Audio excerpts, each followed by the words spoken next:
Comment la forme du bâtiment peut réduire la dépendance à la climatisation? C'est le thème que vous avez choisi en majorité dans les commentaires de la dernière vidéo.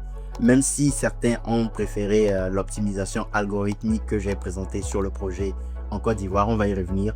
Mais aujourd'hui, on va parler de la forme du bâtiment et de comment est-ce qu'on peut justement l'optimiser dans le but de réduire ou en tout cas influencer la température à l'intérieur du bâtiment. Concrètement, on va voir comment est-ce que et pourquoi c'est incohérent climatiquement de copier des volumétries qu'on va voir un peu partout sur Pinterest et même sur les réseaux, sur Internet en général, sur nos projets. Je vais également présenter des outils que j'utilise, que j'ai vu utiliser ici au Japon et même partout. Je vais les présenter, certains d'entre eux. Et l'objectif, c'est qu'à la fin de cette vidéo, que vous soyez professionnel du bâtiment ou non, vous puissiez ressortir avec une meilleure compréhension de cet outil-là, qu'est la forme du bâtiment. Alors, laissez-moi vous montrer quelque chose. En architecture et plus précisément en thermique du bâtiment, il y a un ratio qu'on appelle le rapport surface sur volume. Plus il va être élevé, plus le bâtiment va présenter des faces à l'extérieur pour le même volume intérieur. Et donc plus il va capter de la chaleur, ce qui va impliquer qu'il va perdre de la fraîcheur à l'intérieur et donc qu'il va dépendre d'un système mécanique pour rester habitable. Pour schématiser, si on prend deux glaçons, l'un cubique et l'autre sphérique, de même quantité d'eau à la même température et posés sous le même soleil, le cube fond toujours plus vite parce qu'il expose beaucoup plus de faces au soleil pour le même volume intérieur. Et un bâtiment, c'est exactement la même logique, juste à une autre échelle. La sphère a le ratio le plus bas possible. Et d'ailleurs, c'est l'une des raisons pour laquelle les anciennes constructions en Afrique étaient généralement circulaires. C'est la forme la plus compacte qui existe. Ensuite, on va voir le cube qui vient juste après et bien d'autres formes. Mais ce qui compte réellement, ce n'est pas la forme en elle-même, mais c'est ce que cette forme-là expose réellement au soleil. Prenons un cube avec de grandes façades nues orientées plein ouest. Elle va exposer beaucoup plus malgré sa compacité. Alors qu'une forme plus étirée, mais dont les façades sont protégées par un débord de toiture généreux, une galerie ouverte ou même des éléments qui font de l'ombre sur elle-même, elle va exposer moins, malgré sa surface qui est théoriquement plus grande. C'est pour cette raison que la forme ne peut pas être lue indépendamment de l'orientation, de la couverture et d'autres aspects parce qu'ils travaillent tous ensemble, ou en tout cas contre chacun. Ce qu'on cherche donc, ce n'est pas juste une forme compacte, mais c'est une forme qui va minimiser ce qu'elle expose, ou en tout cas qui va se protéger elle-même, protéger ses façades, se replier contre elle-même, etc. Parce que vous serez d'accord avec moi que dans la vraie vie, on ne peut pas retrouver que des bâtiments partout qui sont sphériques, qui sont circulaires ou même parfaitement cubiques. Donc on va voir réellement en architecture, ou en tout cas dans le passé, quand je dis passé, pas forcément au temps des ancêtres, mais comment est-ce que les architectes ont déjà eu à trouver des solutions pour ce qui concerne la forme dans leur projet. Prenons un premier exemple à Abu Dhabi en plein désert et qui est l'un des contextes les plus hostiles au monde avec 50 degrés en été. Un soleil presque vertical, aucun arbre, aucun relief naturel pour faire de l'ombre. Ceci est le Mazda Institute conçu par Foster & Partners. Ce qui nous intéresse ici, c'est précisément ce qu'il expose. À première vue, le bâtiment semble ondulé et présente du relief, du mouvement et même de la profondeur. Mais si on regarde de plus près, le volume du bâtiment est en réalité assez simple, presque cubique même. Ce que vous voyez, c'est une peau supplémentaire posée devant la façade. Des écrans en GFC inspirés du moucharabieh traditionnel de l'architecture islamique qui se projettent devant les balcons et les fenêtres. Ces écrans font une seule chose, c'est qu'ils réduisent ce que la façade expose au soleil. La façade se protège donc elle-même. Et ici, il y aurait une nuance à apporter parce que l'idée n'est pas juste de fragmenter la façade directe, on va voir. Et une façade directe, c'est une façade derrière laquelle on a directement l'espace intérieur, l'espace ambiant. Parce que fragmenter une façade directe, c'est multiplier les surfaces qu'elle va justement exposer. Et qui dit plus de surface exposée au soleil dit plus de surface irradiée, ce qui signifie que le ratio dont on a parlé au début va augmenter et donc augmenter la température à l'intérieur et qui va impliquer tout ce qu'on connaît. Donc l'idée, ce n'est pas de fragmenter juste une façade comme ça, mais si cette façade directe est exposée au soleil, l'idée serait de créer une double peau comme ils ont fait à Masdar City, afin que cette double peau-là puisse être celle-là qui va protéger la façade principale, ou de créer une couverture qui va protéger la façade directe qui sera fragmentée, un peu comme sur le projet en Côte d'Ivoire. Parce qu'une façade, comme je disais tout à l'heure, une façade directe qui présente beaucoup plus de faces, c'est une façade qui sera beaucoup plus irradiée, etc., etc. Autrement dit, fragmenter n'a de sens que si cette fragmentation elle-même est protégée. À Masdar, la fragmentation agit sur la deuxième façade, la double peau, celle qui est exposée au soleil. En deuxième exemple, prenons la maison Apasio.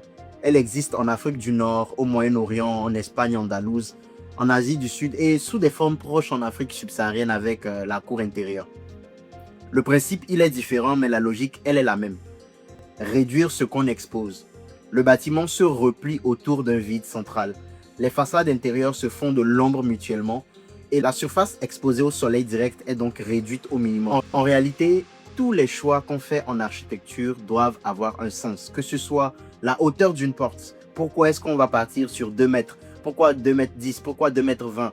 Le type d'une fenêtre, quel que soit le choix, doit être basé sur une réponse logique, sensée, explicable.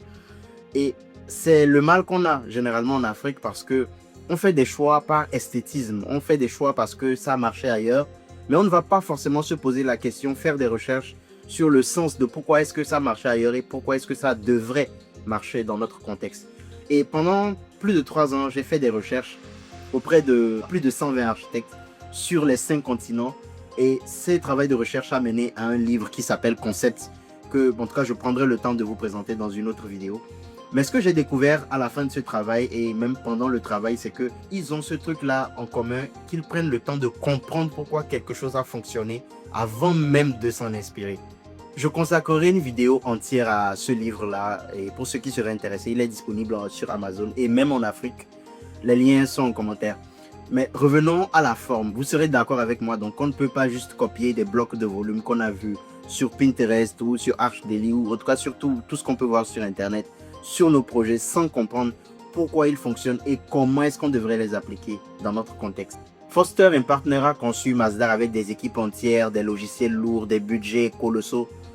Mais la technologie, elle évolue. Aujourd'hui, on peut appliquer la même logique à petite échelle sans budget colossal. C'est d'ailleurs ce que j'ai même utilisé sur le projet en Côte d'Ivoire avec ces outils-là principalement que je vais prendre le temps d'expliquer. Le principe, c'est qu'au lieu de dessiner une forme et de vérifier ensuite si elle est performante, on construit des règles et on laisse la machine explorer des milliers de variantes sur des bases de données climatiques et géographiques réelles et surtout sur la base de ce que chaque variante expose réellement au soleil. À Abidjan, le soleil est presque vertical à midi et il bascule vers l'ouest en fin d'après-midi avec une intensité plus forte. L'ouest est donc l'ennemi principal. L'algorithme a donc testé plusieurs configurations pour trouver celle qui minimise ce que le bâtiment expose à l'ouest, sans toutefois sacrifier les vues ni le programme demandé par la cliente. Ce qui est ressorti, c'est une fragmentation en cascade, un repliement partiel du volume et l'aile ouest qui est plus courte, partiellement protégée par le bâtiment lui-même. Le résultat qu'on a obtenu n'est pas juste une réponse, une décision esthétique, mais c'est une décision qui a été orientée par les données réelles et ensuite qui a été peaufinée. Car vous vous en doutez bien, il a fallu ajuster pour que ce soit esthétiquement convenable. Et ça marche aussi pour des environnements moins évidents, hein. J'ai un client à Lomé depuis 2 mois environ et son terrain entouré de voisins qui n'ont pas respecté les règles de mitoyenneté.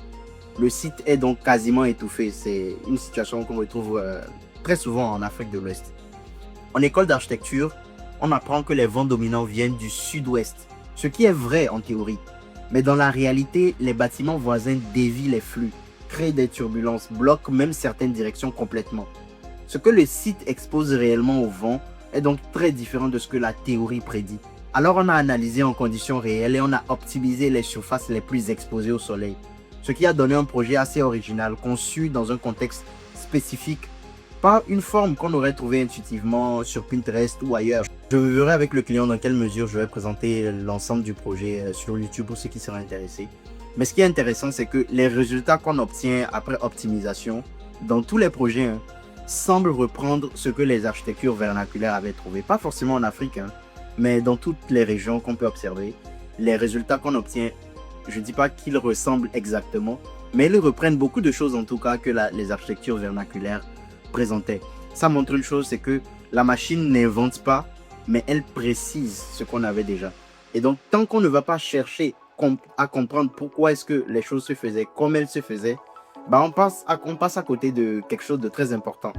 On a commencé cette série avec les ouvertures, puis la couverture. Aujourd'hui, on parle de la forme. Et si vous avez suivi les 3 épisodes, vous commencez peut-être à voir quelque chose. C'est que ces leviers ne fonctionnent pas indépendamment les uns des autres. Les ouvertures dépendent de la forme. La couverture conditionne ce que la forme expose et l'orientation détermine ce que tout le reste reçoit.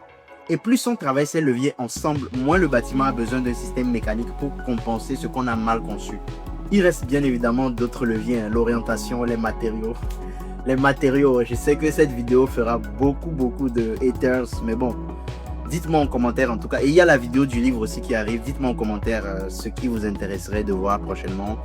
Et je lis tous les commentaires. À bientôt pour une prochaine vidéo sur Inhabit. Ah, dernière chose, pour ceux qui me découvrent, je suis Warren Aito, je suis architecte. Je suis basé au Japon.